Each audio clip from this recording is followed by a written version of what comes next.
तो अब बीट्स करते हैं। बीट्स क्या हैं? जब दो वेव्स आपस में उनका सुपरपोजिशन होता है एक स्पेसिफिक कंडीशन में, वो क्या कंडीशन अभी अपन देखेंगे, तो बीट्स फॉर्म होती हैं। ठीक है, तो अभी तक वेव्स के सुपरपोजिशन के अपन दो अलग अलग तरह के केस देख चुके हैं। कौन कौन से केस देखे अपन ने? तो वेव्स के सुपरपोजिशन या इंटरफेरेंस है ना, एक ही चीज है। उसका पहला केस तो अपन ने ये देखा कि भाई वेव्स जो हैं वो सेम डायरेक्शन में मूव कर रही, उनका एम्पलीट्यूड और फ्रीक्वेंसी सेम है, केवल एक फेज डिफरेंस है दोनों में। ठीक है, तो उसका रिजल्ट क्या आया था? ये पहली वेव हो गई kx माइनस ओमेगा टी। ठीक है, दूसरी वेव में एम्पलीट्यूड सेम है, फ्रीक्वेंसी सेम है, पर फेज का डिफरेंस है।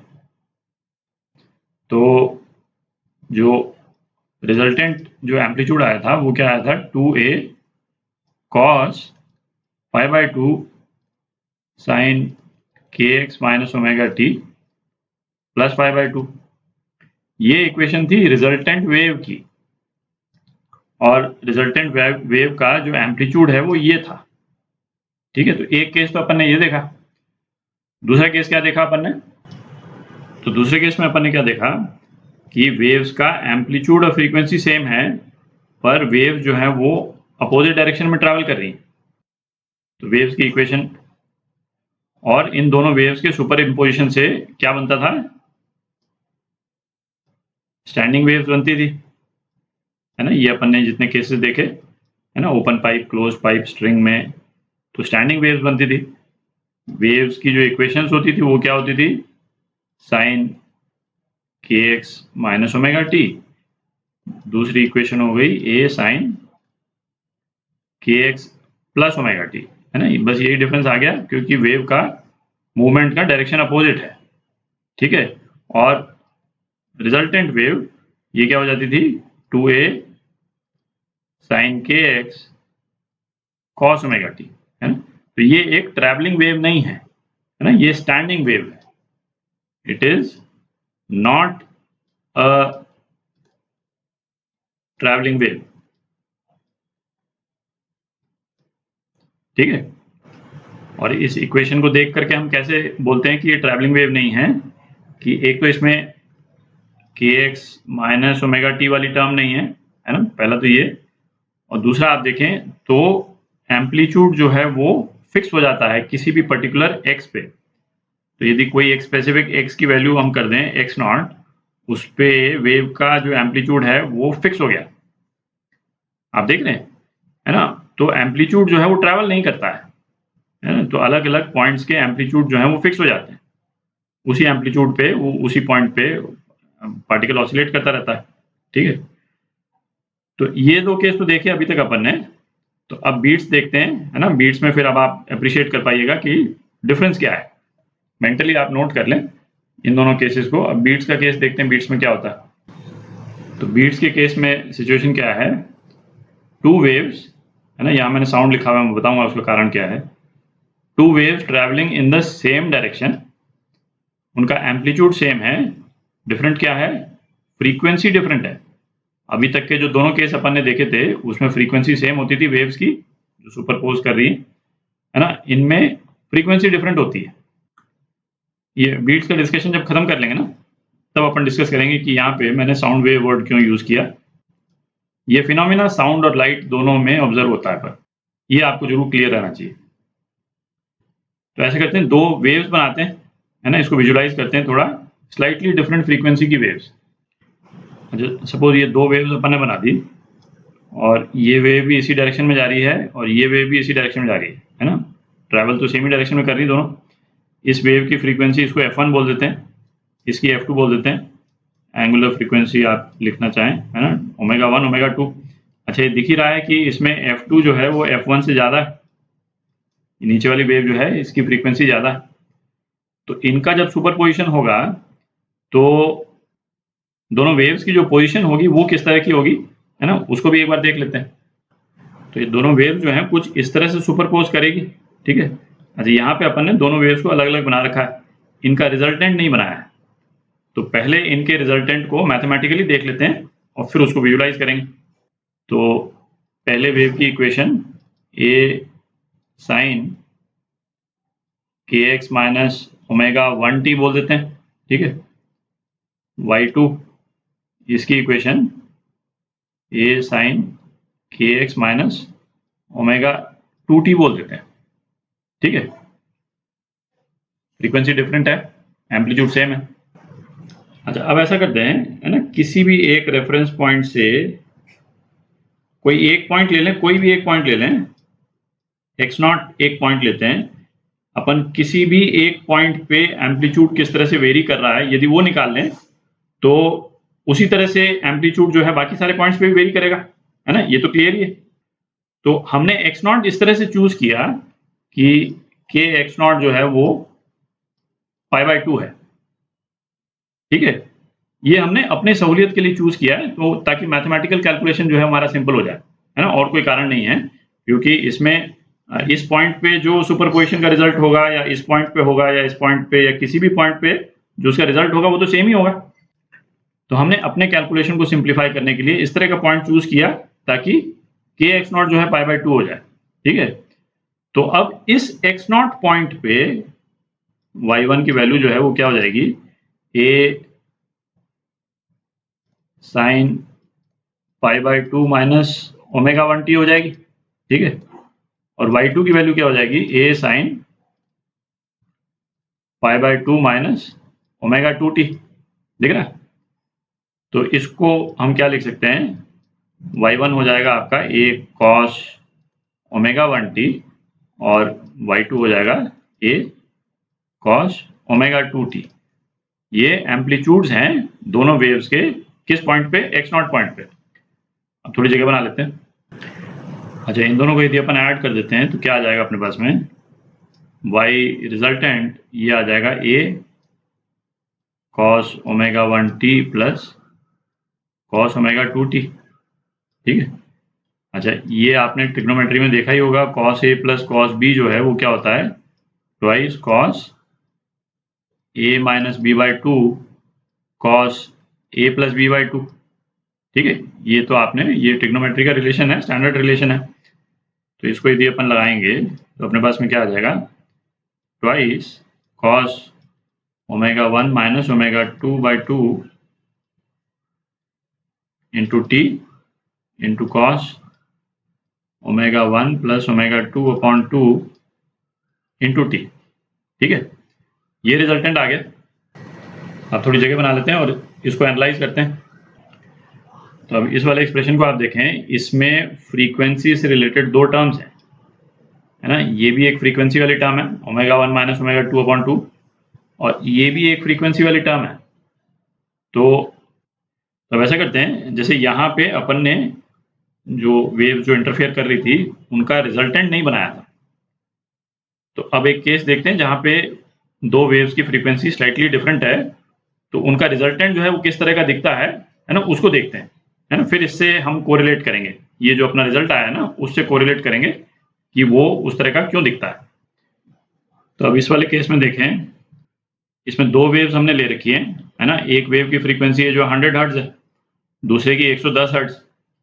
जो रिजल्टेंट जो बन रहा है वो ये बन रहा है रिजल्टेंट, ठीक है।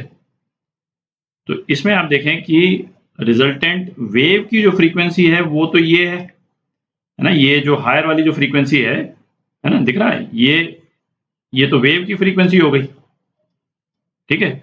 और वेव की फ्रीक्वेंसी क्या हो जाएगी यहाँ पे, ये है ना, ये वेव फ्रीक्वेंसी है, ठीक है, जो हायर वाली जो वैल्यू जो नजर आ रही है।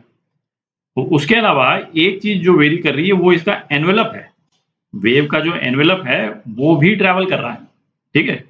तो ये जो है, ये वेव के जो, ये जो है आप देख रहे हैं, है ना, इसको क्या बोलते हैं, एनवेलप, ठीक है। तो इस वाली इक्वेशन में जो एनवेलप वाला जो पार्ट है एम्पलीट्यूड का, वो कौन सा है, वो ये,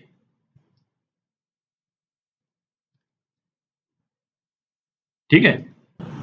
तो अब आप एक चीज देखें, ये एनवेलप का जो साइकिल है ना, एनवेलप का जो एक कंप्लीट साइकिल है वो क्या है, वो ये है, ये एक कंप्लीट साइकिल होता है एनवेलप का, और ये एनवेलप भी इस डायरेक्शन में ट्रेवल कर रहा है, ठीक है।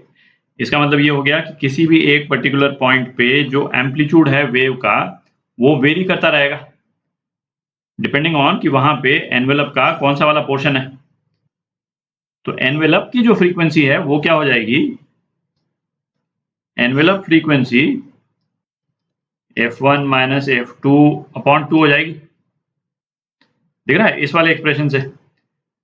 और जो वेव की जो फ्रीक्वेंसी है, वेव की फ्रीक्वेंसी क्या हो जाएगी, f1 प्लस f2 बाई 2, ठीक है, इस वाले एक्सप्रेशन से। अब एक चीज देखें, ये यदि ये साउंड वेव्स हैं, है ना, सपोज ये साउंड वेव्स हैं, तो एक साइकिल में, है ना, एक साइकिल में हमको मैक्सिमम साउंड जो है वो कितनी बार सुनाई देगा, 2 बार सुनाई देगा, ठीक है।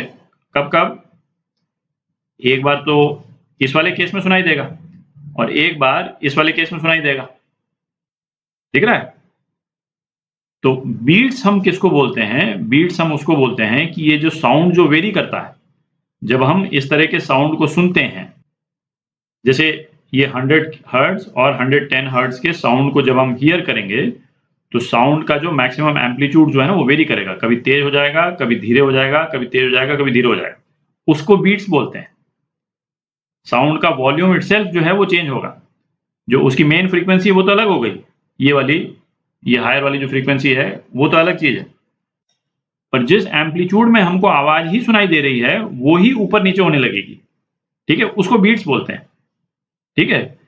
तो अब आप देखें, जो एनवेलप की जो फ्रीक्वेंसी है वो ये है, पर बीट्स जो हैं वो एक साइकिल में 2 बार सुनाई देती है, ठीक है। तो बीट फ्रीक्वेंसी क्या हो गई,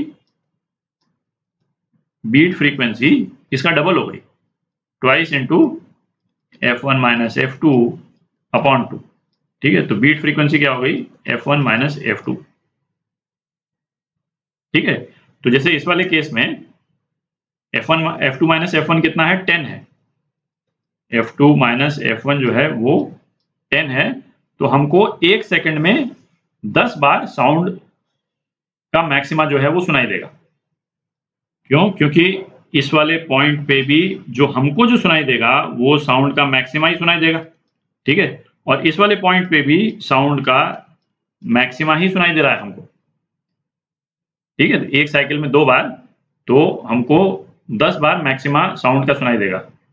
अच्छा, अब अपन डिस्कस कर लेते हैं कि यहाँ पे ना ये साउंड वर्ड क्यों मैंने मेंशन किया है ना, लाइट क्यों नहीं मेंशन किया, या 2 जनरल वेव्स के बारे में अपन ने क्यों नहीं बात की, ठीक है, थोड़ी सी जगह बना लेते हैं। हमने जो बीट्स को डिस्कस किया वो साउंड के कंटेक्स्ट में डिस्कस किया, क्यों, पहला तो ये है कि बीट्स आपके सिलेबस में जहाँ पे मेंशन्ड है ना, वहाँ पे जहाँ पे साउंड हम डील करते हैं, स्टैंडिंग वेव्स, डॉपलर इफेक्ट वगैरह, है ना, उसी पोर्शन में मेंशन्ड है। बीट्स के जितने क्वेश्चन आते हैं वो साउंड के कंटेक्स्ट में ही आते हैं, ठीक है। तो इसीलिए साउंड के कंटेक्स्ट में अपन ने उसको डिस्कस किया। ऐसा नहीं है कि लाइट के कंटेक्स्ट में बीट्स का फिनोमेना ऑब्जर्व ही नहीं होता है, ऐसा नहीं है ना। पर आप एक चीज अप्रिशिएट करें कि साउंड के केस में जो हमारी हियरिंग रेंज है, ठीक है, जिस रेंज का साउंड हम सुन सकते हैं उसका रेंज क्या है, 20 हर्ट्ज से 20,000 हर्ट्ज, ठीक है। और ये जो 2 साउंड वेव्स अपन ने ली उनकी फ्रीक्वेंसी क्या ली अपन ने, 100 हर्ट्ज और 110 हर्ट्ज, इस फ्रीक्वेंसी पे अपन सुन सकते हैं, ठीक है। तो ये बीट्स का फिनोमेना जो हमको ऑब्जर्व होगा वो किस तरह से ऑब्जर्व होगा, हम सुनेंगे उसको, बीट्स को हम सुनेंगे। लाइट के केस में हमको वो फिनोमेना देखना पड़ेगा, है ना, एम्पलीट्यूड वेरी करेगा ना, तो हमको देखना पड़ेगा। तो अब आप देखें, लाइट के केस में फ्रीक्वेंसी, यदि मैं सपोज ग्रीन लाइट ही ले लूं, ग्रीन लाइट की जो फ्रीक्वेंसी है वो करीब 550 into 10 to the power 12 hertz है। आप देख रहे हैं फ्रीक्वेंसी में डिफरेंस कितना ज्यादा है, ठीक है। तो अब यदि हमको बीट्स क्रिएट करनी है तो हमको, जैसे ग्रीन लाइट में यदि हमको बीट्स क्रिएट करनी है तो हमको 2 वेव्स चाहिए जो आपस में थोड़े ही फ्रीक्वेंसी से डिफर करती हो, और थोड़ी ही फ्रीक्वेंसी से क्यों? क्योंकि यदि 20 हर्ट्ज से ज़्यादा का यदि उनका डिफरेंस हुआ तो जो रिजल्टेंट जो वेव है उसका एम्पलीट्यूड वेरी तो करेगा बट हमारी आंख नहीं देख पाएगी। आप देख रहे हैं, क्योंकि एक वो चीज होती है ना, परसिस्टेंस ऑफ विजन जिसको बोलते हैं, है ना, जिसके कारण आप टीवी देख पाते हैं, है ना। टीवी में तो इमेज जो है वो हर सेकंड रिफ्रेश होती है, ठीक है, पर आप देख इसलिए पाते हैं क्योंकि आप, है ना, उसको ट्रैक नहीं कर सकते हैं, है ना, वो इतना तेजी से हो जाता है कि आप ट्रैक नहीं कर पाते। तो अब इतनी हाई फ्रीक्वेंसी पे दो वेव्स पहली बात तो जनरेट करना, है ना, जिनमें डिफरेंस जो हो केवल 20 हर्ट्ज का डिफरेंस हो, तो वो अपने आप में एक प्रॉब्लमैटिक चीज है। पर साइंटिस्ट ने किया है, वो ऐसा नहीं है कि ये चीज हुआ नहीं है, है ना। साइंटिस्ट ने लेजर्स बनाई और लेजर्स में जो है बिल्कुल माइनर डिफरेंस फ्रीक्वेंसी करके, और बीट्स का फिनोमेना जो है वो लाइट में भी ऑब्जर्व हुआ है ना, होता ही है, वो तो लॉजिकल भी है ना, ऑब्जर्व तो होगा ही। पर हम इसको डिस्कस करते हैं साउंड के कंटेक्स्ट में, है ना, तो केवल ध्यान देने वाली बात है, तो इस चीज को ध्यान में रखें।